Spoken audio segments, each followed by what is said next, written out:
Boa noite, e aí, como estamos? Tudo bem? Cadê essa galera? Cadê? Aí, Boa noite, professor. beleza? Boa noite, Ótimo. professor. Boa noite, graças a Deus, tudo bem por aqui? Espero que Boa esteja tudo noite. bem por aí também.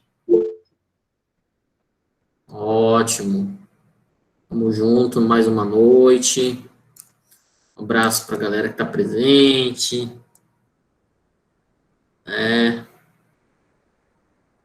eu ver aqui quem nunca abre a câmera aqui, só para encher o saco. Débora, um abraço. Tamo aí, né, gente? Tamo aí. Mais uma noite de direito penal, pena privativa de liberdade, hoje e amanhã, pena privativa de liberdade.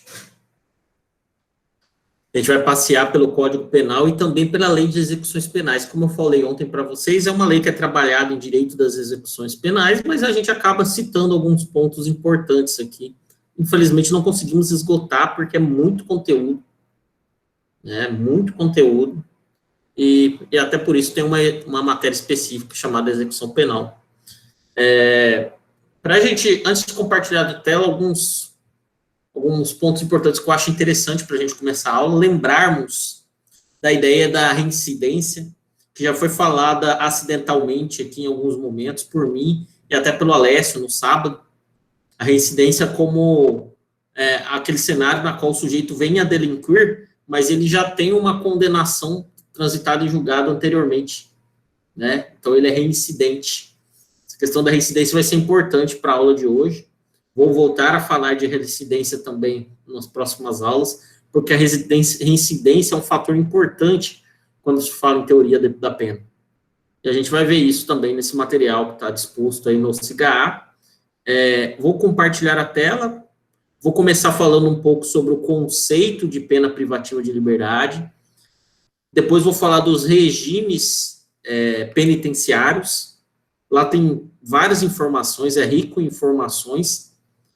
Depois, ou quando vocês quiserem, a gente vai dialogando sobre este material. Então, eu vou compartilhar a tela.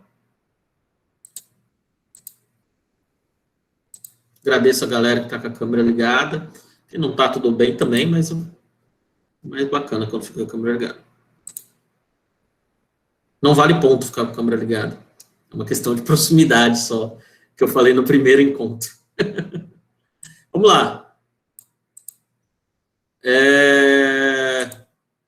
Estamos aqui, então. Pena privativa de liberdade. Conceito. Esse conceito é do Kleber Masson, tá bom? Um negócio aqui. Conceito é do Kleber Masson. Pena privativa de liberdade é modalidade de pena que retira do condenado seu direito de ir e vir, seu direito de locomoção, em razão de uma prisão por tempo determinado. Logicamente, a gente viu, inclusive, na aula passada, a inadmissibilidade de prisão perpétua. Tá? Esse é um conceito simples de pena privativa de liberdade, que é válido quando a gente percebe que tem outras modalidades de pena, como a gente vai ver a partir de quinta-feira, a gente estuda pena restritiva de direito. Tá? Quais são os regimes penitenciários que existem? Quando a gente abre o Código Penal, lá no artigo 33, parágrafo 1º, e no artigo 34 a 36, a gente percebe, é apresentado os regimes penitenciários que existem e algumas regrinhas deles. Tá? Então, essas informações, a maioria delas, eu extraio do Código Penal com um plus, como eu falei no início, da LEP. A LEP, gente, é a expressão que a gente utiliza para falar da Lei de Execuções Penais. Lei 7.210/81. Então, é a LEP, a nossa Lei de Execuções Penais. Então, são 3 os regimes penitenciários que existem, tá? A gente começa por aquele que é tido como o mais gravoso, que é o regime fechado, no qual o sujeito cumpre a pena é executada num estabelecimento prisional de segurança máxima ou média, também conhecido como penitenciária. Espera aí que tem alguém querendo entrar. Penitenciária. a LEP, Lei de Execuções Penais, nos fala lá no artigo 87 e 88, que o sujeito condenado deve cumprir pena em uma cela individual, salubre e aerada, com dormitório, aparelho e levatório, além de área mínima de 6 metros quadrados. Estamos num campo da legislação, e a gente vai ver isso muito ao longo dessa aula, que distou um pouco ou muito do campo prático, até essas condições indignas. O Manuel pode até falar depois, quando eu fazer baixar o compartilhamento da notícia que ele viu sobre o CNJ, que ele me mandou ontem, que é bem interessante a respeito dessa situação. Em regra, o preso no regime fechado fica sujeito a trabalho durante o dia e o isolamento à noite. Isso nos códigos penal, o Código Penal nos ensina. E esse trabalho, essa labuta, ela se realiza dentro do próprio estabelecimento prisional, de acordo com as aptidões do reeducando. Sempre que possível, é levado em consideração uma aptidão que ele tem anteriormente à prisão. Excepcionalmente, é admitido o trabalho externo, desde que autorizado pelo juiz ou diretor do estabelecimento. Na verdade, embora esteja essa discrepância, compete e costuma-se ser o juiz da execução o responsável por essa autorização. E remete-se a uma ideia desse sujeito trabalhar em obras ou serviços públicos. Aqui em Cáceres, é bem comum ver isso, os presos contribuindo, trabalhando junto à autarquia daqui, que é Águas do Pantanal. Então, eles contribuem nesse cenário aqui em Cáceres. Pressupõe, no entanto, né, que ele tem uma aptidão, e mais do que isso, a Lei de Execuções Penais exige que, para ele trabalhar, ele já tenha cumprido 1/6 da pena nesse trabalho externo, né, e deve ser necessário algumas cautelas relacionadas à fuga, proteção em favor da disciplina, né. Destaque, até comentei isso, se eu não me engano, ontem, esse trabalho não é remunerado, mas não é considerado um vínculo empregatício, logicamente que não. Não pode ser, depois o preso querer entrar com uma ação trabalhista ou algo desse tipo. Quais são os outros 2 regimes que tem? Nós temos aqui o regime semiaberto, que é o outro regime que é tido como regime penitenciário. O regime semiaberto, ele é executado num local chamado colônia agrícola industrial ou um estabelecimento similar. O que é essa colônia agrícola? É um alojamento coletivo, mas o fato de ser coletivo não significa que seja superlotado. Repito, estamos no campo teórico, por isso tem que respeitar a dignidade da pessoa humana. Neste alojamento coletivo, durante o dia, o condenado trabalha no próprio ambiente interno daquela colônia, sendo admitível também trabalho externo, até na iniciativa privada, desde que tenha autorização do juiz e algum tipo de parceria público-privada. Não há previsão no regime semiaberto para o isolamento durante o repouso noturno. E admite-se ainda neste regime a frequência a cursos supletivos profissionalizantes, de instrução e até ensino superior. Na aula que vem, de amanhã, a gente vai ver, inclusive, como isso é impactante para a remissão de pena. A gente está aqui, como eu falei, numa ideia estabelecida pela lei, né? Infelizmente, a colônia agrícola é uma realidade muito distante de nós, né? Quiçá penitenciária temos, considerando que em Cáceres, que é a cidade maior da região oeste, tem uma cadeia pública. A cadeia pública é destinada a abrigar presos provisórios, mas na prática a teoria é outra. Em Cáceres abriga-se tanto presos provisórios quanto presos definitivos, e não a separação ainda desses sujeitos. Se não tem nem penitenciária para o regime fechado, vai ter colônia agrícola? Não tem. Então, qual que é o impacto disso? E é isso que eu trago nessa observação aqui. Olha o que diz a súmula vinculante número 56 do STF. A ausência de estabelecimento penal adequado ao regime prisional não autoriza a manutenção do condenado em regime mais gravoso, sendo excepcionalmente permitida a prisão domiciliar. O que quer dizer essa observação, então? Opa, já que não temos na comarca de Cáceres, na comarca de Pontes Lacerda, uma colônia agrícola, então vamos manter ele no regime fechado? Não pode. Isso daí não é culpa do réu, é culpa da ineficiência do Estado em não ter esses estabelecimentos prisionais. Admite-se até, isso que a gente viu por muitos anos, ser uma situação totalmente gradativa. A progressão de regime, por exemplo, o cara começa o regime em regime fechado. A gente vai ver amanhã que ele vai para o semiaberto. Opa, não tem colônia agrícola. Então vai para o aberto. Opa, não tem casa do albergado, que é a próxima. Vai acabar morrendo, entre aspas, acabar ficando já direto na prisão domiciliar. De um fechado podendo alcançar direto, em razão da ineficiência do Estado em ter esses estabelecimentos, a prisão domiciliar. Esse foi algo que foi acontecendo muito, e houve um cuidado agora sobre um outro ponto de vista, uma preocupação desse cenário. Já que não se constrói esse tipo de estabelecimento, vamos achar uma outra via? Então, olha esse cuidado que a gente tem aqui. Cuidado! Se o agente condenado ao cumprimento de pena em regime aberto, ou no exemplo que eu dei, que progrediu para o semiaberto, não se encontra no local uma colônia, e não tem no local uma colônia agrícola ou colônia industrial, mas na própria penitenciária existe um espaço separado dos presos em regime fechado, onde ele possa cumprir as regras do semiaberto, a jurisprudência tem aceitado.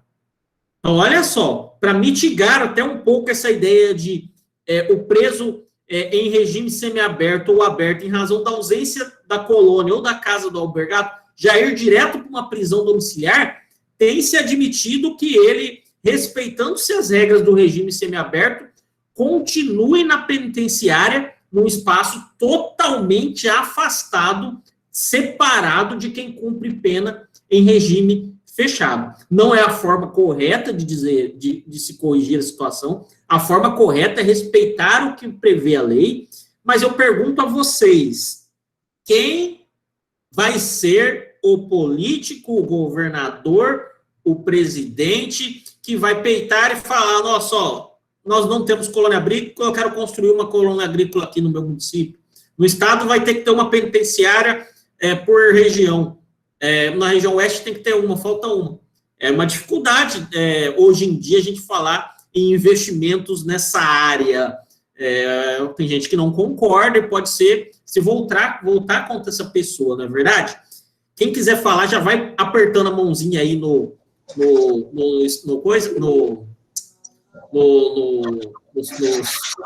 Gomite, que eu já vou abrir espaço de fala para vocês. Só quero terminar aqui no regime aberto. Tem alguém com o microfone aberto, peço para desligar aí, por gentileza. Só para a gente concluir, para poder falar de todos juntos. O regime aberto é chamado, executado na casa do albergado, que eu também nunca vi, já ouvi falar da existência em São Paulo. A casa do albergado é um prédio no centro urbano, acredito que tem em Cuiabá também, caracterizado por ausência de obstáculos físicos contra a fuga. Por que ausência de obstáculos físicos contra a fuga na casa do albergado? Porque ela é a última etapa para a ressocialização. Aquele cara já está no regime aberto, gente. Está com o pé da extinção da pena dele. Então, ele pode sair até do estabelecimento sem vigilância, frequentar cursos, exercer a atividade laboral, inclusive é uma exigência desse regime, a atividade laboral, e se recolher à casa do albergado para vir dormir, ou nos dias de folga. Então, a ideia aqui é essa, um último passo para a ressocialização. E entre as três hipóteses, olha que interessante isso, a que expressamente a lei admite a substituição por regime domiciliar é essa, é o regime aberto. Alguém aí, por gentileza, copia e cola, porque quando eu abaixar a minha tela aqui, eu já vou dar uma lida com vocês aí no chat, o artigo 117 da LEP. Alguém abre Lei de Execuções Penais, artigo 117, copia e cola aí para nós, para a gente ver em quais hipóteses a lei propicia a substituição da pena em regime aberto para o cumprimento dela em regime domiciliar. Percebam que nos termos daquela observação que eu coloquei aqui acima, destoa um pouco da lei por ineficiência do Estado em construir, em propiciar esses tipos de estabelecimentos prisionais. Por último, só uma observação que eu coloco aqui: preso não pode escolher em que prisão cumprirá a pena, decide o TJ do Rio Grande do Sul. É uma notícia que saiu no Conjur, que é um site top de direito, que fala sobre o seguinte cenário. Me perguntam muito isso, então eu antecipei e resolvi já colocar aqui. Professor, na fase de cumprimento da pena, de execução penal, o preso ele pode escolher onde ele fica. Normalmente, a gente tem a ideia de que o preso fica aonde aconteceu o delito. Durante o processo, sim. E na fase de execução penal, normalmente os juízes da execução deferem a transferência dele ou a colocação dele num local perto da família. Mas isso é um entendimento, uma constrição, assim, levando-se em conta até a própria ressocialização dele, ele estar próximo à família dele. Mas isso daí não é obrigado, não.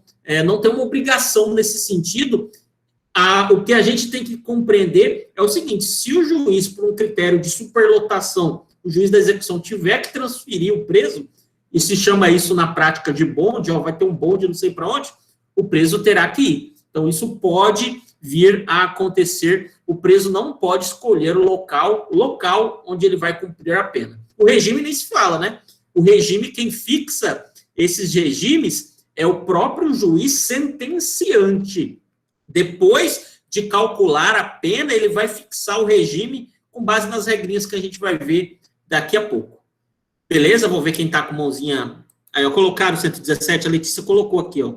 Somente se admitirá o recolhimento de pessoa em regime aberto quando condenado por maior de 70 anos, acometido de doença grave, com filho menor ou deficiente físico-mental e condenada gestante. Quem quer falar? Ivani? Eu fiz uma pesquisa com os meus alunos sobre essa questão das penitenciárias brasileiras e na nossa pesquisa, a gente percebeu que existe o recurso, mas o recurso não é aplicado. Na casa dos milhões, para o Estado, e no Mato Grosso mesmo, eles não conseguem aplicar nem a metade do recurso. O recurso fica aí guardado e esperando providência ou não. Então, aqui para a região de Sapezal mesmo, há que se fazer uma não sei se penitenciária ou cadeia, não sei muito bem, tem um recurso já há muitos anos e até agora não saiu. Então, há, né, uma torcida organizada contra a aplicação desses recursos. Não é porque não tem o dinheiro, até tem, mas não é aplicado. Ontem mesmo a gente estava falando de ressocialização, cadeia superlotada combina com a não ressocialização, ao meu ver. Cadeia que mistura... eu estou falando a palavra cadeia no nosso linguajar popular. Cadeia que, diferente do que prevê a lei de execuções penais, não separa presos provisórios de presos definitivos, contribui com a não ressocialização. Inclusive, eu já devo ter falado em algum momento isso com vocês, quando eu faço um pedido de revogação da prisão preventiva de algum sujeito que está preso processualmente, uma das alegações minhas é essa, né, que o meu cliente não está separado de presos definitivos, e por tal razão, ele, presumidamente inocente, pode estar ali já sendo levado a uma carreira criminosa. A gente fala mesmo nesse sentido. Fala, Francisco. Professor, boa noite. Professor, essa súmula 56 aí do STF, ela não é inócua, não, professor? No sentido de que, se ela funcionasse, estava muita gente em casa, não estava? Mas muita gente já ficou em casa por causa dela. Hoje em dia, ela está sendo mais, digamos que, menos... estão encontrando formas de dar como se fosse uma rasteira nela, fazendo o que eu coloco nessa parte final, oportunizando dentro do estabelecimento prisional um local separado, né? Mas não é uma cela separada, onde depois eles, na hora de tomar o banho de sal, vão ficar todos juntos. O que se espera é prédio, mesmo que seja num local, no próprio estabelecimento, um prédio, um setor, uma ala separada para essas pessoas. Senão, vai ter que colocar na rua mesmo. E vai virar algo que, sob um outro ponto de vista, pode incomodar algumas pessoas. A pessoa que estava num regime fechado, de repente progride de regime, de repente só está indo no fórum assinar mensalmente. Entendeu? É porque eu parto da essência do que diz a súmula, né? Não tem um local adequado para o preso, ele tem que ser colocado em uma outra situação melhor. E como o Estado não consegue atender o que, pelo menos o sentido dessa súmula 56, eu acredito que ela se torna, o efeito dela se torna bem pequeno, viu, professor? Mas se a súmula fala que vai repousar na prisão domiciliar, está acontecendo o que a súmula diz. É a súmula que está dizendo isso, entendeu? Acho que o ponto de vista é mais ou menos o contrário. Dá uma lida nela de novo. Tá bom. Outra pergunta, professor. É só no regime aberto que eu posso fazer um curso, se eu estiver preso? Não. No semiaberto também é possível. E no fechado, inclusive, tem a escolinha dentro.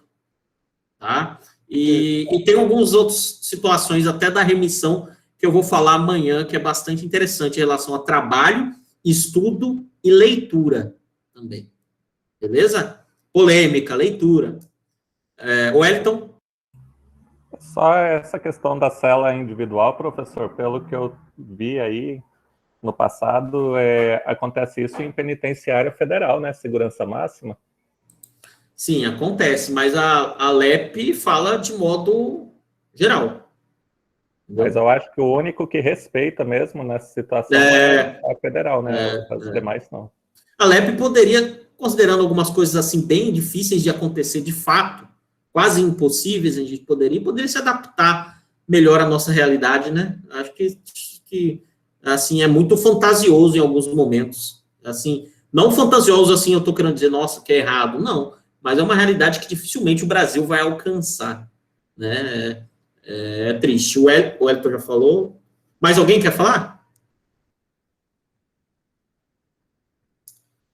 Então vamos continuar.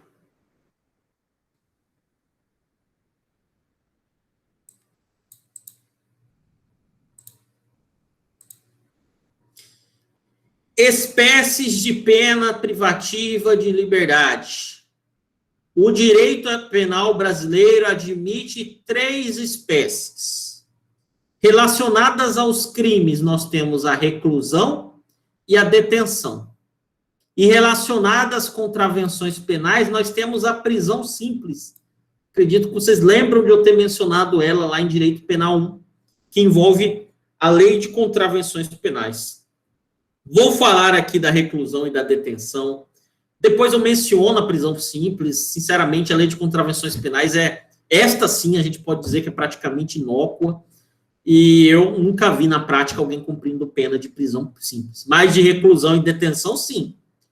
Então, vamos começar, então, falando da reclusão e da detenção. Então, elas são espécies de pena privativa de liberdade que retira o direito de ir e vir desse sujeito de alguma forma. A gente não pode pensar em retirar o direito de ir e vir somente com um regime fechado e enclausurado, semiaberto e aberto também. Então, a gente vai ver como essa ideia do fechado, semiaberto e aberto dialoga com a reclusão e detenção daqui a pouco.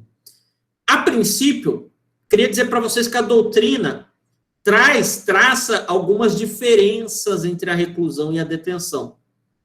A reclusão é considerada a espécie, o tipo de pena privativa de liberdade aplicada para as infrações mais graves. Né, homicídio, lesão corporal grave, furto, roubo, estelionato, tráfico. Já a detenção costuma estar relacionada às infrações de menor gravidade. Lesões corporais leves, violação de domicílio, dano, apropriação de coisa achada, etc. Gente, mas quem vai dizer para vocês se o crime é apenado com detenção ou reclusão? É a lei. É a lei. Vocês abram, por gentileza, aqui o Código Penal aí e coloca no chat aí para mim alguns crimes que são apenados com reclusão e outros que são apenados com detenção.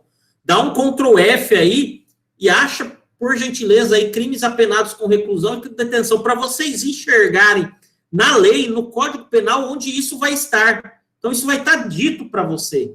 Porque não tem um rol dos crimes graves com reclusão. Não.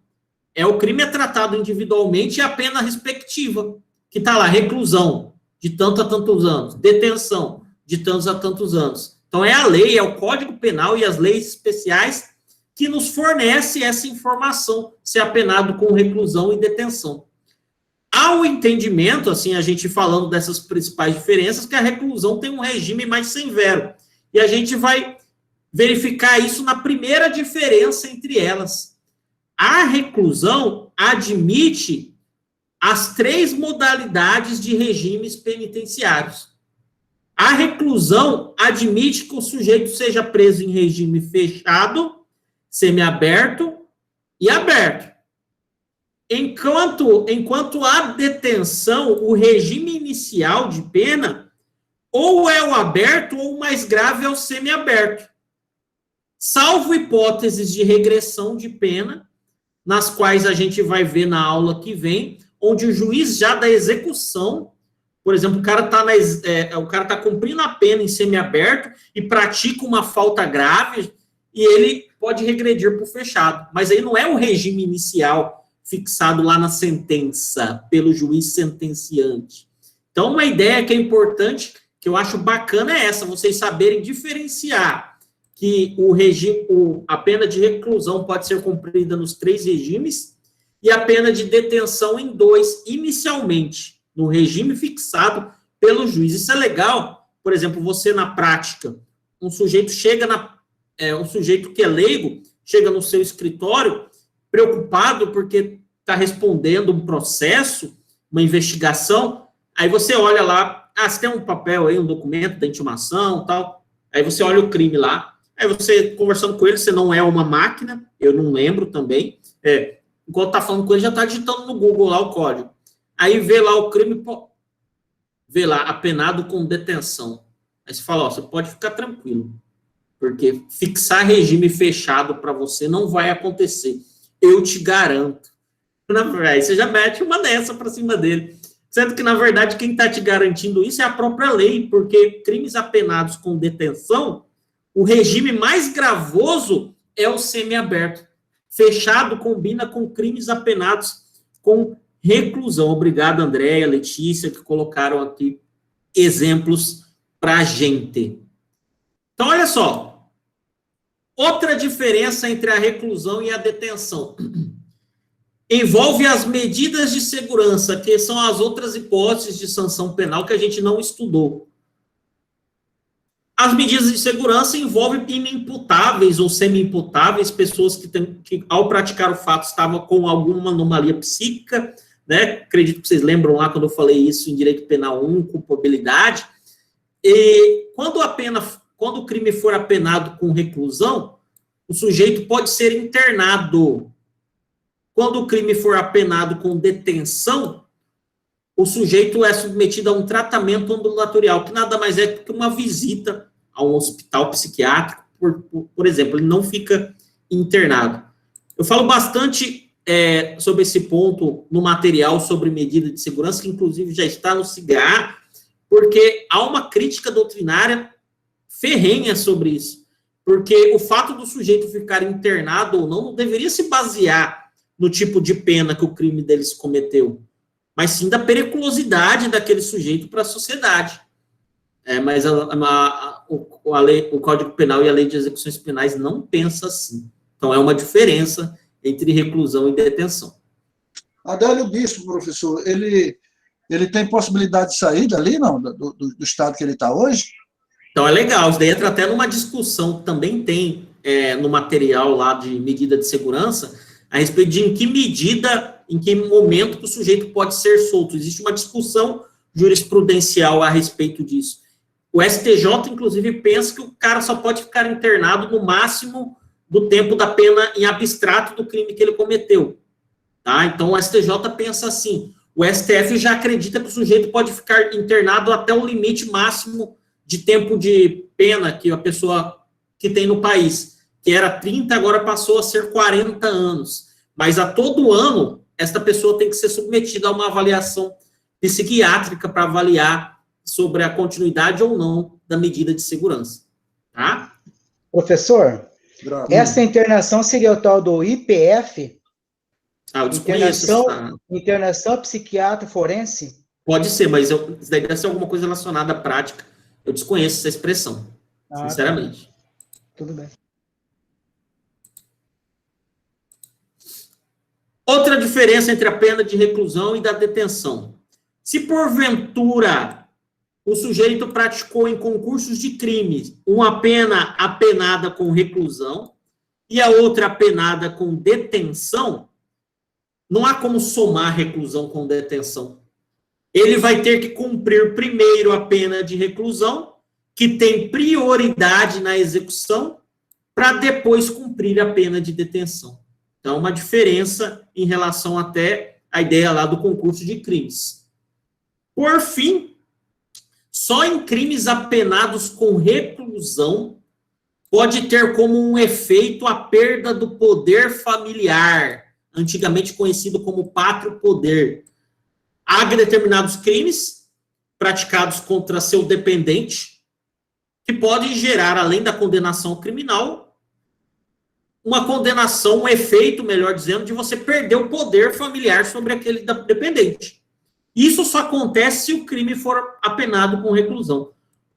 Homicídio na modalidade tentada seria um exemplo, né? Tentei matar o meu filho, vou perder o poder familiar com ele. Qualquer outro tipo de crime apenado com detenção, se eu praticar contra um filho, contra um tutelado ou um curatelado, esse poder familiar não pode ser perdido. É exigência que a pena seja a de reclusão prevista na lei.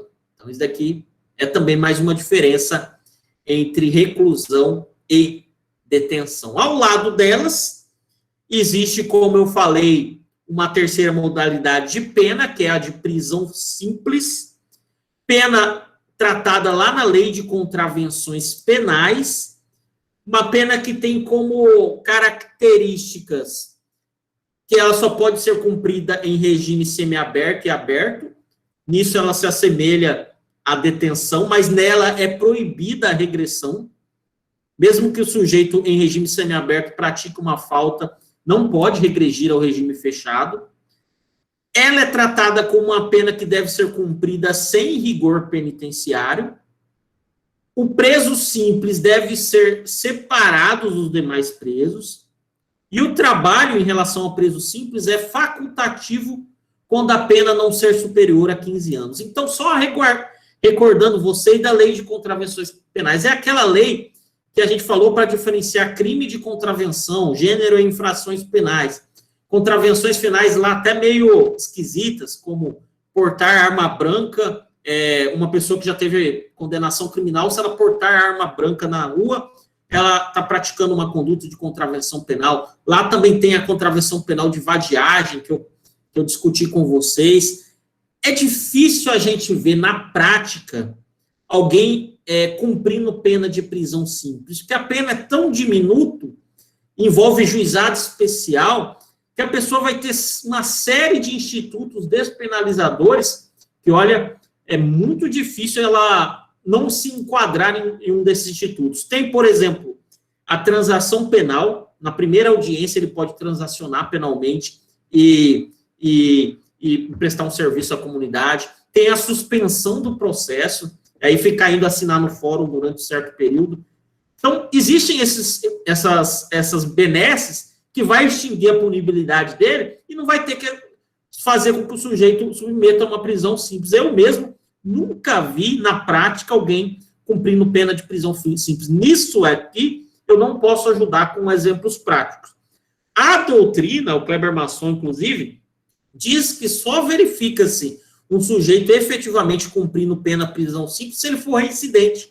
Na hipótese da prisão simples, se ele for reincidente, aí ele não vai poder gozar da transação penal, e também, a depender do caso, olha, ainda falo, a depender do caso, do tipo de crime, da suspensão condicional, do tipo de contravenção, melhor dizendo, da suspensão condicional do processo. Mas De fato, acho muito difícil isso acontecer na prática, não obstante esteja previsto como um tipo de pena privativa de liberdade. Alguma dúvida, gente, sobre as espécies de pena privativa de liberdade? Vamos ver aqui o que tem. Está normal, o pessoal chegou a falar que está travando, Aldinei, acho que segunda noite seguida, acho que você tem que chamar o pessoal aí para fazer uma verificação aí na Sonet. Alguém quer falar alguma coisa sobre os regimes de tipo de pena de reclusão, detenção, prisão simples? Joacir, por enquanto tá fácil, então a gente vai deixar um pouquinho difícil agora, tá? Mas Professor, pode falar, Mário. Então, resumindo, então a reclusão, a detenção para crimes, né? Apenados. E a prisão simples para os crimes de contravenção penal, né? Seria infração de contravenção penal. Isso. Okay. Silvana? Professor, eu não entendi aquela parte ali que diferencia a detenção da reclusão, onde falou do pátrio poder. Poderia me explicar? Eu não entendi. Legal, isso daqui envolve o direito civil. Se você é mãe, se uma pessoa é pai, ela exerce sobre seu filho o pátrio poder, hoje conhecido como poder familiar. Esse poder gera direitos e deveres. Você tem o direito de educar seu filho, você tem o direito de guarda do seu filho, mas também tem o dever de educá-lo. Então, o pátrio poder ou poder familiar gera direitos e deveres. A perda desses direitos e deveres pode acontecer na esfera criminal se uma pessoa praticar um crime apenado com reclusão, a depender do caso concreto. Então, se eu pratico contra o meu filho uma tentativa de homicídio, um efeito além da minha condenação é a perda do poder familiar que eu tenho em relação a essa criança. Ficou mais claro agora? Sim, mas isso se o crime for contra essa pessoa. Se isso, for apenado com reclusão. Entendi. Obrigada.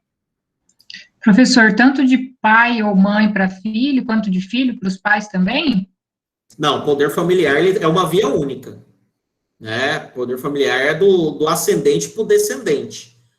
Filho para o pai, aí vai ter outros prejuízos em relação à pena, em outras circunstâncias. Se eu não me engano, a gente vai até estudar segunda-feira, circunstância agravante da pena praticar crime contra seu ascendente.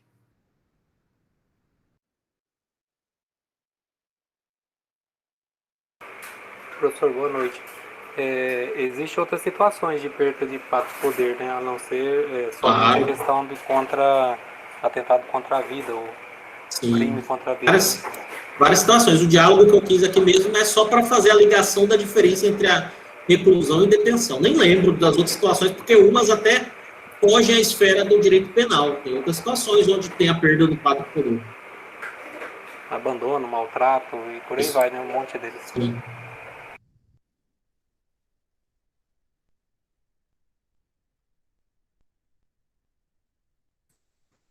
Beleza, então, vamos deixar um pouquinho mais difícil? Não tão difícil, não. Vamos aliar o que a gente viu com esse próximo tópico aqui, ó. Regime inicial de cumprimento de pena. Então, como eu falei agora há pouco, quem fixa o regime inicial de cumprimento de pena é o juiz sentenciante. Coloquei para vocês, no SIGA, nesse tópico de teoria da pena, duas coisas. Uma alegação final, retirando uma ou outra informação que eu fiz lá pelo NPJ, eu não, estagiário do NPJ, futuramente serão vocês, sob a minha coordenação, fez umas alegações finais. Lá é interessante que fala lá um pouquinho sobre a questão de como nas alegações finais a defesa tenta convencer o juiz a respeito do cálculo de pena que a gente deseja, tá? Então, eu vou falar um pouquinho mais dela e compartilhar ela depois que a gente estudar cálculo de pena. Mas eu também coloquei lá no SIGA uma sentença real, que é a sentença do caso do juiz que estava utilizando na boa os bens móveis, carros de luxo do Eike Batista, naquela época da apreensão. Vocês lembram desse caso aí? Aí tem a sentença lá. O que é legal vocês verem a sentença? Porque tem lá o que a gente estudou ou vai estudar. Tem lá a dosimetria da pena, o cálculo da pena, e tem lá um tópico assim, do regime inicial de cumprimento de pena. Então, o que a gente viu até agora é a questão do fechado, semiaberto, aberto e da reclusão e da detenção é para chegar nesse momento, da gente compreender como que o juiz fixa se a pessoa vai ficar no fechado, semiaberto e aberto, como que a reclusão e a detenção interferem nisso. Então, vamos lá. O juiz de direito, a proferir uma sentença, deve fixar o regime inicial de cumprimento de pena de acordo com as regras do artigo 33, parágrafo 2º do Código Penal. Eu coloco ele aqui e ainda coloco o parágrafo 3º. O parágrafo 4º não, que fala de progressão de regime, ainda não. Vou lê-lo e depois a gente vai fazer algumas observações. Vamos lá. As penas privativas de liberdade deverão ser executadas em forma progressiva, segundo o mérito do condenado, observando os seguintes critérios e ressalvadas as hipóteses de transferência a regime mais gravoso. A palavra-chave aqui é começar. O senhor está falando de progressão? Não. Aqui eu estou falando de começar, como a gente identifica qual regime o sujeito começa a pena. Então, vamos lá. A. O condenado a pena superior a 8 anos deverá começar cumprindo em regime fechado. Bom. B. Aí começa o... Depois a gente tenta ajudar no material. O condenado não reincidente, cuja pena seja superior a 4 e não exceda 8, poderá, desde o princípio, cumpri-la em regime semiaberto. C. O condenado não reincidente, cuja pena seja igual ou inferior a 4 anos, poderá, desde o início, cumpri-la em regime aberto. Parágrafo 3º. A determinação do regime inicial de cumprimento de pena far-se-á com observância de critérios previstos no artigo 59 deste Código. Leia-se as circunstâncias judiciais do artigo 59, que eu listo logo abaixo. Então, esse parágrafo 2º nos contribui, nos ensina como o juiz irá fixar o regime de cumprimento de pena. As progressões, na verdade, quem vai realizar é o juiz das execuções, baseado em porcentagens que a gente vai ver na aula que vem. A ideia agora é a gente compreender que o juiz sentenciante, que vai condenar a pessoa que fixa o regime inicial. E o juiz de execuções vai trabalhar com base nisso. Não pode alterar o regime inicial se nada acontecer. Na verdade, ele não altera. O que vai acontecer depois são progressões ou regressões. Isso que vai acontecer. Que a gente vai estudar progressão e regressão amanhã. Pela leitura deste artigo aqui, gente, eu faço aqui uma construção de uma tabela, né, sobre essa ideia do juiz sentenciante, o que é levado como fator para a fixação do regime inicial. Porque aqui, se você ler, você pode esquecer a ideia da reclusão e da detenção. Então, peraí, se um crime é penado com detenção alcançar uma pena maior que 8 anos, vai poder fixar a pena, então, no regime fechado, mas eu acabei de falar que o máximo na detenção é o semiaberto. Então, vamos ver aqui os critérios com base na nossa aula que a gente construi. Primeiro critério, o fator que deve ser levado em consideração pelo juiz sentenciante é esse. Se o crime é apenado com reclusão e detenção. Por quê? Reclusão. Fechado, semiaberto e aberto. Detenção, semiaberto e aberto. Segundo fator, o montante da pena, né? Vocês percebam que tem 3 patamares que a gente trabalha. 8, acima de 8, de 8 até 4 e menos de 4 anos. O montante da pena. E se o réu é primário ou reincidente, vocês percebam que o parágrafo 2º do artigo 3º fala dessa questão da reincidência em determinados momentos. Em todas as letras, não. Na letra B e na C, a reincidência é levada em consideração. E na letra D, que envolve esse parágrafo 3º, as circunstâncias judiciais. Quais são essas circunstâncias judiciais que, naquele caso, o juiz vai levar em consideração se elas são favoráveis ou desfavoráveis? São os antecedentes, a conduta social, personalidade e culpabilidade, motivos, consequências e circunstâncias dos crimes. Desses, o que eu vejo na prática, juízes mais levando em consideração são esses daqui, ó. Os motivos, as consequências e circunstâncias do crime. Gente, com base nesses fatores, em subtópicos agora, eu me debruço sobre essa ideia da reincidência ou não, do quantum da pena, para a gente identificar qual regime vai ser aplicado. Eu posso continuar, ou sobre o que eu falei até agora, alguém tem alguma dúvida? Pode ser que a dúvida esteja daqui a pouco.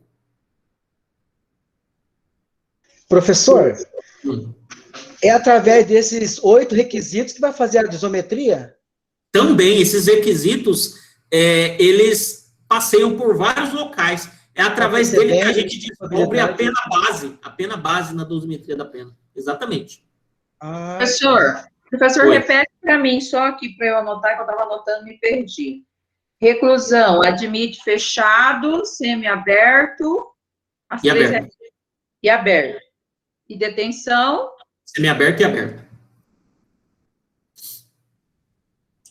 Professor, aí o juiz aí vai analisar essas circunstâncias do crime, e essa última que o senhor acabou de falar, é isso que vai fazer ele modificar a tabelinha dele entre o mínimo e o máximo, professor? Sim, mas no cálculo da pena base, isso daí pode interferir para ele começar do mínimo ou um pouco a mais. Tá? Mas aqui, acho que vocês compreendem que aqui, isso daqui está servindo para outra coisa, para o regime inicial de cumprimento de pena, mas no cálculo da pena também é utilizado esse artigo 59 para fixar nesse patamar mínimo, e dificilmente é no máximo, né? Só se todas as circunstâncias forem desfavoráveis, porque é difícil acontecer. Falou. Então, ó, continuando, isso daqui é importante. Então, eu falei quais são os fatores que envolvem a gente encontrar qual é o regime inicial. Agora a gente vai se debruçar trazendo a ideia de crimes apenados com reclusão. Como eu disse, crime apenado com reclusão, o regime é aberto, semiaberto ou fechado. Vamos trabalhar agora os crimes apenados com reclusão com o artigo 33, parágrafo 2º. Vamos lá. Se a pena for superior a 8 anos, qual que vai ser o regime? Fechado. Reclusão admite isso. E percebam que no 33, parágrafo 2º, em relação a essa letra A, o legislador não entra na ideia do sujeito ser primário ou reincidente. Pouco importa. Importa aqui o quantum da pena, acima de 8 anos. Agora, se a pena aplicada for superior a 4 e não superior a 8, o que vai acontecer? Aí depende. Se ele for primário, ele cumpre em regime semiaberto. Mas se ele for reincidente, o regime inicial será o fechado. Porque olha só o que diz a lei. Se o condenado não reincidente poderá, desde o início, cumprir o semiaberto. Se ele for reincidente, regime fechado. Reincidente significa mesmo crime ou pode ser outro qualquer? Pode ser outro, não é reincidente específico. Essa ideia de reincidência específica eu vou falar bastante também ao longo dos nossos próximos dias. C, ainda pensando no crime apenado com reclusão. Se a pena imposta for igual ou inferior a 4 anos, poderá o sentenciado iniciar o regime o cumprimento de pena em regime aberto. Aqui também traz a ideia de desde que não seja reincidente. E se ele for reincidente, gente?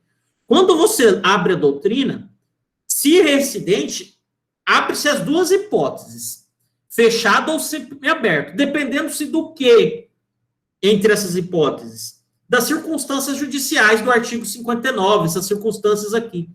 Para um crime apenado com menos de 4 anos, o sujeito cumprir fechado, essas circunstâncias têm que ser todas favoráveis. Eu falo para vocês que tem circunstâncias aqui bem criticadas pela doutrina, até essa daqui, ó, personalidade, é bem criticada, porque ela envolve um direito penal do autor, não um direito penal do fato. Então, é difícil pra caramba, digo impossível, é difícil dizer impossível, mas quase impossível a gente pensar num sujeito com pena igual ou inferior a 4 anos, em razão das circunstâncias dele serem desfavoráveis, ele já cair direto num regime fechado. Pô, então coloca o cara num regime semiaberto, se as circunstâncias estiverem negativas. É difícil todas as circunstâncias estarem negativas. Até trago aqui um julgado aqui da jurisprudência de qual tribunal? É o Tribunal de Justiça do Paraná, no qual ele diz que um caso envolvendo tráfico de drogas. O juiz fez o cálculo da pena e chegou a uma pena de 6 anos de reclusão. 6 anos de reclusão. Ora, se a gente fosse levar em consideração, esse julgado é bastante interessante, se a gente fosse levar em consideração só o quantum da pena, 6 anos a gente poderia colocar o regime inicial de cumprimento de pena no semiaberto, não é verdade? Abaixo de 8 anos, semiaberto, mas considerando, aqui o juiz nem entrou na ideia da primariedade ou reincidência, que eu acho que nem tem essa informação na emenda, se ele era primário, mas vamos botar que ele é primário? Primário, com 6 anos, opa, vamos colocar no regime semiaberto, mas olha a força das circunstâncias judiciais. Considerando o quantum da droga, aqui 9 quilos de crack e 5 quilos de cocaína, o juiz compreendeu a possibilidade de fixação num regime mais gravoso, o regime fechado. Então, olha a ideia que se pode fazer, e eu vi um caso assim parecido, real, numa pessoa que pediu para eu dar uma visualizada num processo real, de um sujeito que foi condenado a uma pena de 7 anos em tráfico de drogas, era primário, 7 anos, uma pena relativamente baixa, considerando que é de 5 a 15, e o regime não foi o semiaberto, o regime foi o fechado, porque ele, entre aspas, caiu com 300 quilos de droga. 300 quilos de droga, aí não dá, né? Aí ficou complicado pro lado dele. 2 súmulas importantes sobre o tema. Acho que alguém quer fazer uma pergunta, já deixo. 2 súmulas importantes sobre esse assunto. Súmula 718 do STF. A opinião do julgador sobre a gravidade em abstrato do crime não constitui motivação idônea para a imposição de regime mais severo do que o permitido na lei. Isso é importante. Já que tem essas circunstâncias judiciais aqui do parágrafo 3º, que são essas aqui que eu listei, já que existem elas, o juiz tem que fundamentar se quer colocar uma pessoa num regime mais grave com base nelas. Não pode ser apenas a gravidade em abstrato daquele crime, tem que dizer que naquele caso concreto a pessoa tem que ficar no regime fechado. Não pode ele dizer de forma abstrata, o roubo é grave, por isso o regime é o fechado. Não, ele tem que dar fundamentação concreta. E da mesma forma, a súmula 719 do STF, que diz que a imposição de regime de cumprimento mais severo do que a pena aplicada permitida, né, a pena aplicada, exige motivação idônea. Motivação é o quê? Fundamentação. Então, o juiz tem que fundamentar se ele chegou, por exemplo, numa pena de 7 anos, mas naquele caso concreto, o sujeito tem que começar no inicial fechado. Deixa eu abrir aqui, que eu acho que tem gente querendo falar algo. Deixa eu dar uma olhada aqui. Leiliane, pode falar. Professor, na sua opinião, assim, referente à quantidade de drogas, quanto é considerado, assim, pouca coisa, ou até que tanto é considerado muito? Entendi. Abro o parênteses, então, para diferenciar, acho que a pergunta dela, diferenciar consumidor de traficante, é isso? Essa é a sua pergunta? Tá. Não tem uma fórmula matemática para isso. Existem circunstâncias do caso concreto que levam a essa resposta, né? Se a pessoa é pega num cenário com várias trouxinhas junto a ela, mesmo que elas sejam a pouca quantia, mas trouxinhas diminutas, ele pode ser enquadrado como traficante. Se a pessoa é pega, isso é levado em consideração. Quem atua aí na investigação por carreira policial sabe disso no fórum, pega com bastante dinheiro trocado. Se a visita é feita à residência da pessoa e lá se encontra balança, vários óculos diferentes. Sério, óculos? Sim, óculos sendo trocado por droga. São cenários que levam a gente poder, mesmo com pouca quantia de droga, enquadrar uma pessoa, tipificar ela como traficante. A ideia do consumidor, de fato, é uma quantia pequena, não tem um número, uma quantia de gramas, quilos, mas que realmente o cenário não traga nada em conjunto, entendeu? Esse estudo que eu falei agora há pouco traz vários respaldos para a polícia e para o Ministério Público agir. Entendeu? Mais alguém? Lei de drogas é interessantíssima, né? Poderíamos ficar muito pouco falando dela. Pode falar.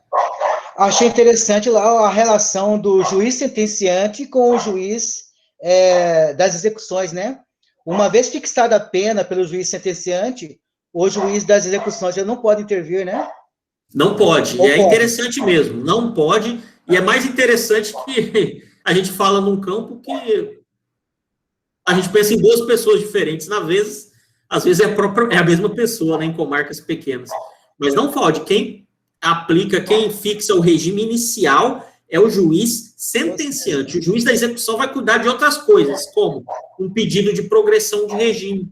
Cabe ao juiz da execução homologar uma remissão de pena. Cabe ao juiz da execução. Então, são cenários e atuações diferentes. Mas eu acho que, se a gente for parar para pensar, a gente consegue compreender por que é o juiz sentenciante que faz isso. Porque dali vai ser o caminho que o cara vai seguir. Publicou a sentença, condenado a tantos anos em regime fechado. Lógico que eu estou desconsiderando a ideia de recurso, tá, pessoal? Então, aí você já sabe que você tem que cumprir pena em regime fechado. Semiaberto, você tem que ir para a colônia agrícola. Dá uma risada sobre colônia agrícola. Aberto, lá você tem que ir para a casa do albergado. Então, dali você já sabe o caminho que você tem a cumprir. E eu aqui, logicamente, estou trabalhando com essa ideia de 4 anos, aberto, mas, poxa vida, daqui 2 dias a gente vai estudar restritivas de direitos. Às vezes o juiz estabelece o regime, mas logo a seguir já converte a pena em restritiva de direito. Daqui vai virar prestação de serviço à comunidade e limitação do fim de semana. E pá, a ideia é a seguinte, gente, isso é um fato. Só fica preso mesmo a pessoa que está bem ferrada, porque os institutos despenalizadores são bastantes. São bastante, melhor dizendo. Beleza? Alguém mais? Professor, no momento da pessoa passar por um regime melhor, vamos dizer assim, entre aspas, ele passa por análise psicológica, alguma coisa? Tem perícia? Então, é um tópico da aula que vem, mas já te respondo. O exame criminológico, desde 2000 e bolinhas, tornou-se facultativo. Então, cabe ao juiz, com decisão motivada, fundamentada, a depender daquele caso concreto, compreender se o exame criminológico é a exigência daquele caso, considerando a possibilidade daquele sujeito voltar a delinquir, algo nesse sentido. Entendeu? Vamos lá.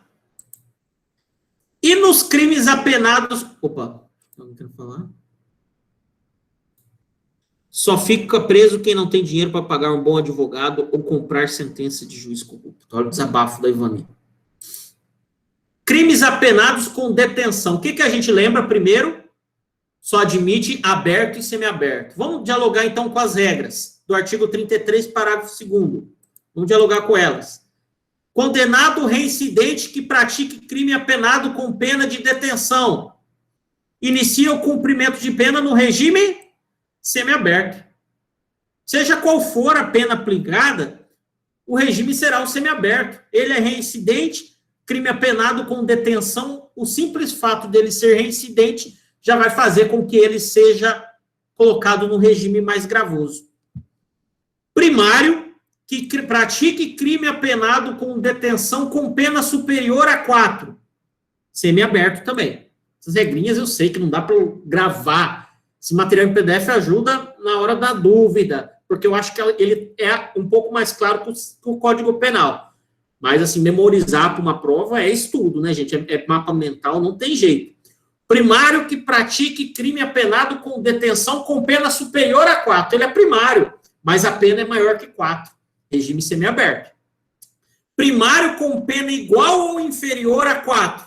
O regime mais benéfico, que é o regime aberto. Percebam que é quase o mesmo cenário dos crimes apenados com reclusão. A diferença é que não contempla o regime fechado. Serão, eu acho que o simples fato de você saber que a detenção, você conseguir sair da aula de hoje memorizando que a detenção, o máximo é um regime semiaberto, já te ajuda bastante nessa bifurcação. O primeiro passo é esse. O segundo passo é você conseguir trabalhar a ideia do reincidente, né? Que por ser reincidente, ele vai ter um regime mais gravoso. Aí depois você trabalha a ideia do primário. Mas o primeiro passo é vocês sempre lembrarem que reclusão é sinônimo de fechado, semiaberto e aberto, e detenção é sinônimo de semiaberto e aberto, tá ok? Ótimo. Assim, professor, não vou lembrar disso daqui, amanhã eu acordo, já não lembro mais disso. Mentira. Da reclusão e da detenção vocês vão lembrar, assim, tanto que eu tô falando, isso daí vocês lembrar. Daqui um mês não vou lembrar, normal, por isso que quem escolhe esse caminho tem que, direito à leitura, eu sempre falo isso, direito à leitura. Não tem jeito, tem que estudar. Daqui no 8º, 9º semestre, aí vocês pegam lá para estudar com o exame da ordem, pegam aqueles professores pragas lá do Damásio, CERS, aí eles enfiam um monte de regra mnemônica em vocês, que vocês memorizam de tudo com aquelas regras que aquele povo doido faz, entendeu? Aí vocês passam no nosso exame de ordem da FGV, beleza? Só observa a galera que não gosta de ler, tá fazendo direito, né? Ai, não gosta de ler, ele tá lá no direito. Vai ter que gostar, vai para aprender a gostar. Vamos lá, vamos continuar. Observações importantes sobre o que a gente viu até agora. 2. Primeira, Lei de Crimes Hediondos e Equiparados, Lei 8.072/90, famosa Lei de Crimes Hediondos. Lá no artigo 2º, parágrafo 1º, a Lei de Crimes Hediondos fala que quem praticou crime hediondo ou equiparado deve cumprir inicialmente o crime em regime penitenciário fechado. Não importa o quantum da pena, não importa se ele é primário ou reincidente, praticou crime hediondo ou equiparado é fechado. O STF, isso daqui é uma tendência, gente. Sempre quando vocês veem, pensando em teoria da pena, o legislador, de alguma forma, querer engessar o cálculo ou engessar o regime de uma forma específica, o STF intervém. O STF, no HC número 111.840, declarou inconstitucional este parágrafo primeiro nesse ponto de vista, considerando que compete ao juiz sentenciante, após o cálculo de pena e com base nas regras do artigo 33, parágrafo 2º, fixar o regime inicial de cumprimento.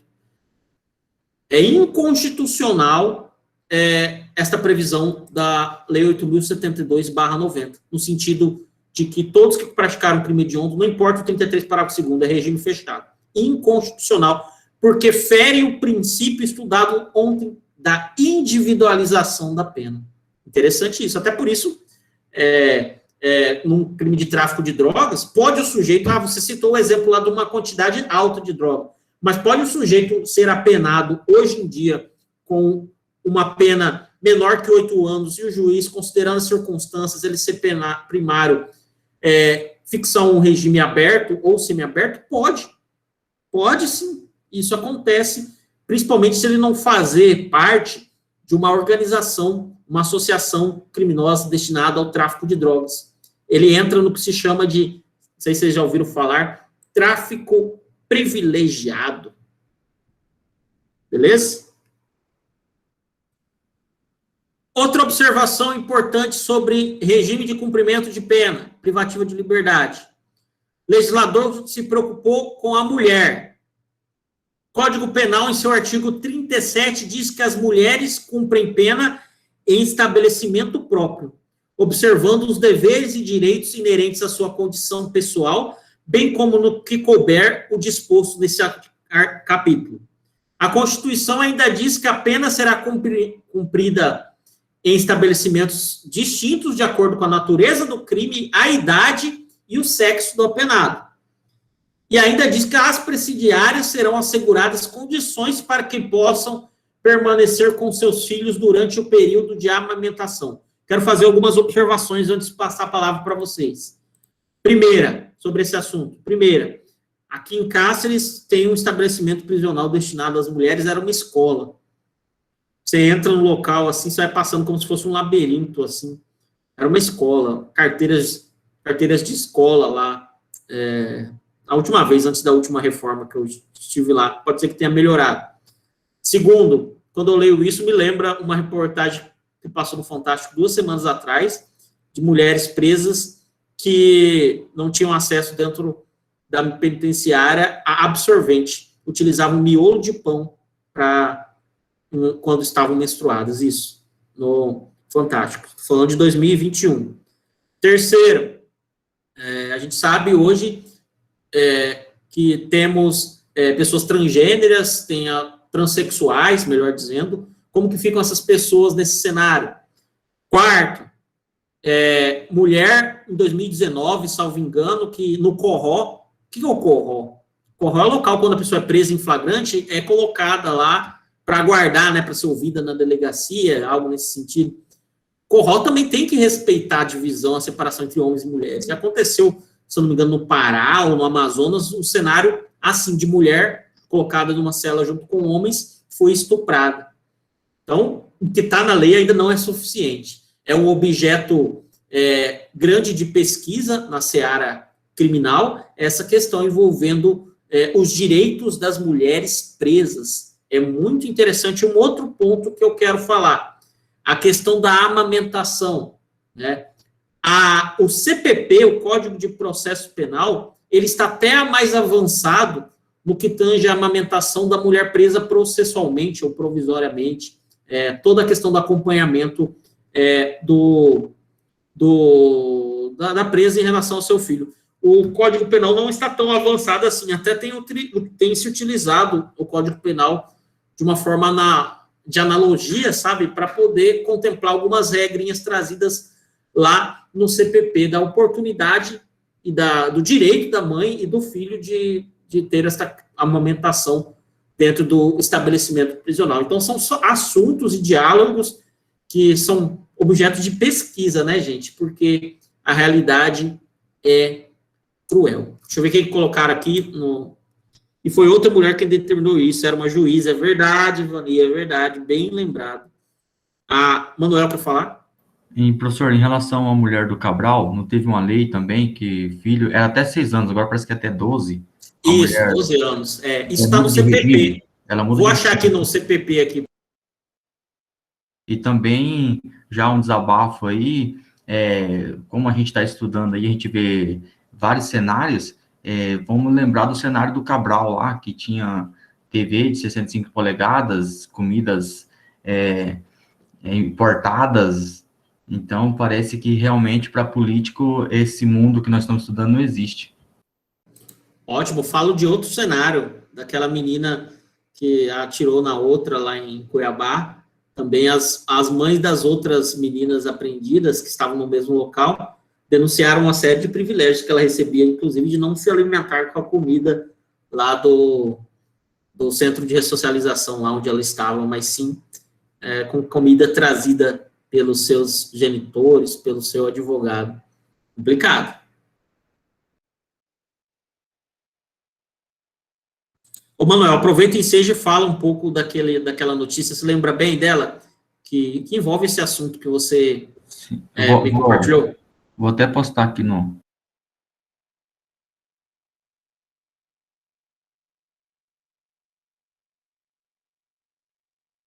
Aí fala que a Corte Interamericana de Direitos Humanos esteve no Brasil, em uma das celas lá em Bangu, no presídio penitenciário de Bangu, e eles constataram várias irregularidades e, com certeza, subhumanas, né? Não descreveram, mas com certeza subhumanas.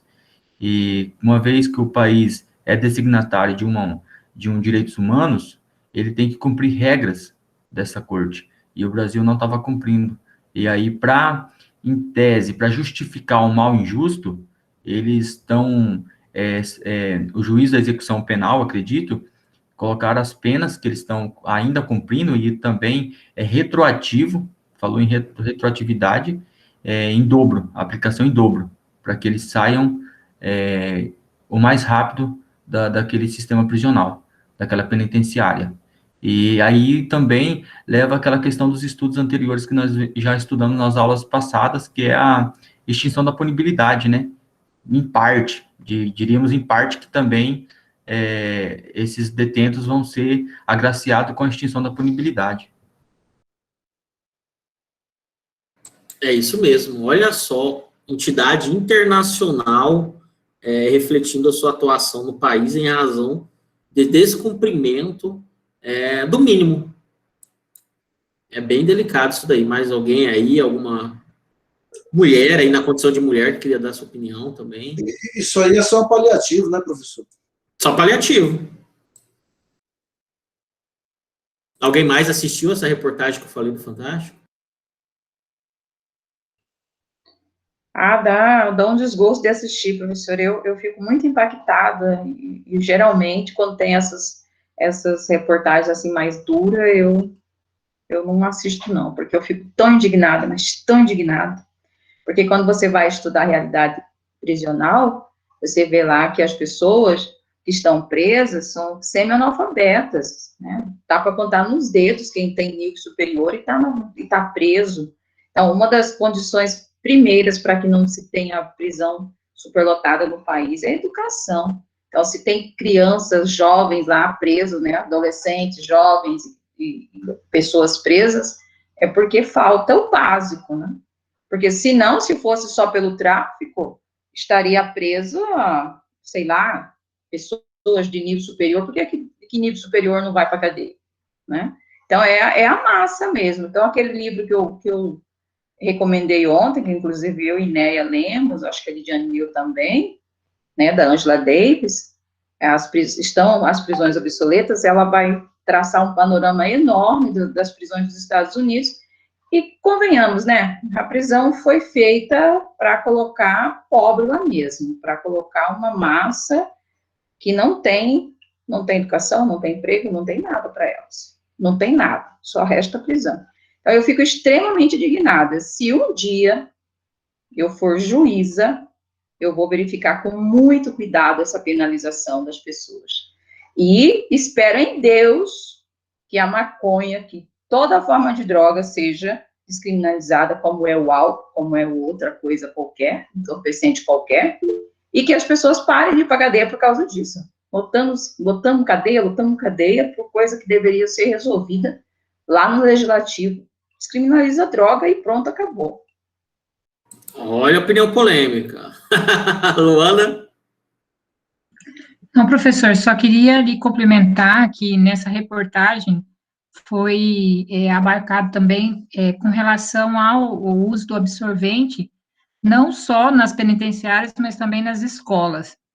E aí também eles trouxeram um projeto, eu só não sei afirmar se é um projeto de lei, para reduzir a carga tributária com relação ao absorvente, que hoje, acho que foi feito um levantamento que poucas meninas têm acesso financeiro para estar comprando todos os meses.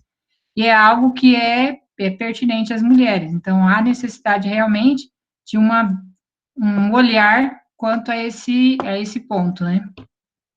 É verdade. Algumas meninas que não iam para a escola porque não tinham como comprar o absorvente, não poderiam sair de casa. A Odinê quer falar também. Sim, professor.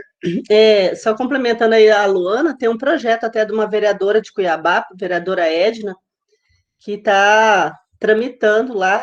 Ela pede também que nos municípios a saúde, né, pública, o SUS, ele disponibilize esses absorventes para as mulheres de baixa renda, igual é distribuído fraldas e essas coisas. Legal, a Edna Sampaio é professora da Unemate. Legal. Mais alguém? É dela mesmo o projeto. Manuel, de novo? Doutor, essa questão da penalização, Código Penal, parece que no início tudo era penalizado, tudo penalizado.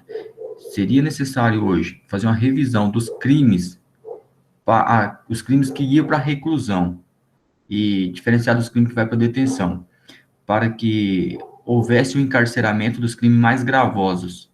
E também, na hora de soltar o preso, seria obrigatório também fazer um exame mental.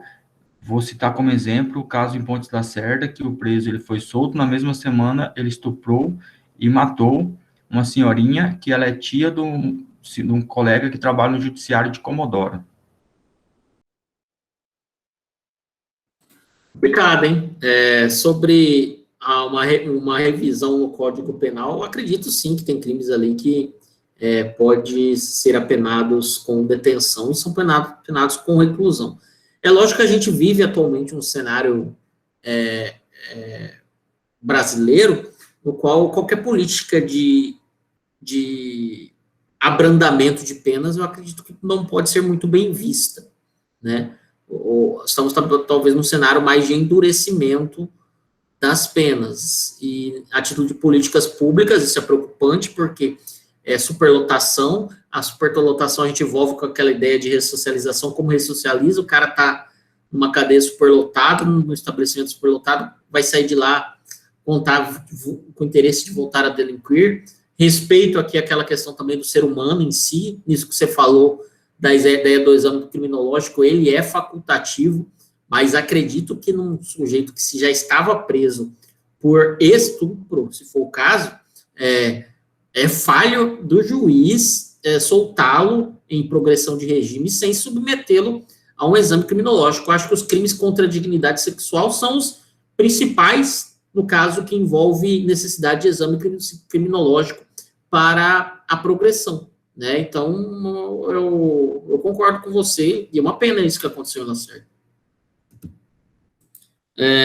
Em relação à educação e à ressocialização, temos a Holanda como exemplo, reduziu drasticamente a população carcerária através de projetos socioeducativos. Tem uma outra questão que eu já orientei um aluno em TCC, gente, a respeito de privatização dos estabelecimentos prisionais. É um assunto interessante. Será que a saída não seria privatizar?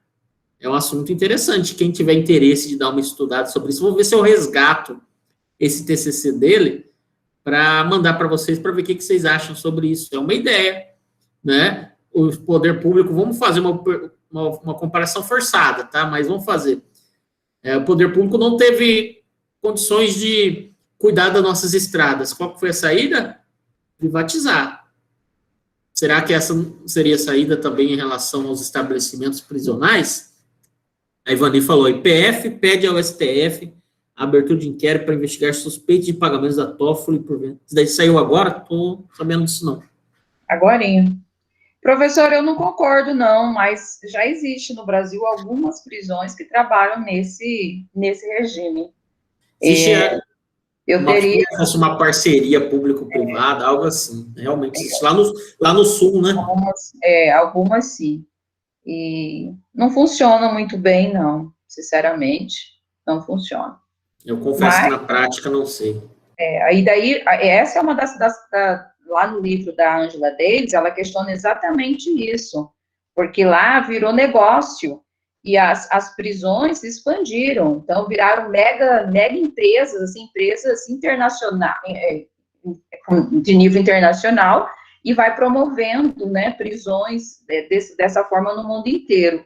Então, ela critica muito essa questão da prisão privada, né, porque daí vira um negócio muito rentoso, e daqui a pouco você está deixando a pessoa presa lá, porque é bom, porque rende, né? Então, ela critica, e eu sou totalmente contra. Totalmente. Agora acabar a progressão da pena, né, Ivani? Gente, eu só vou interromper a gravação, senão o vídeo vai ficar longo. A respeito de uma aula teórica, a gente encerra por aqui. Vou deixar aberto para quem ainda tiver algum apontamento ou pergunta. E amanhã a gente continua a pena privativa de liberdade, falando de progressão de regime, regressão de regime, detração e remissão. Quem estiver contemplado com a aula, eu desejo uma boa noite. Eu continuo com o espaço de fala. Manuel, quer fazer meu comentário ou a mão que está... Continua? Professor, obrigado.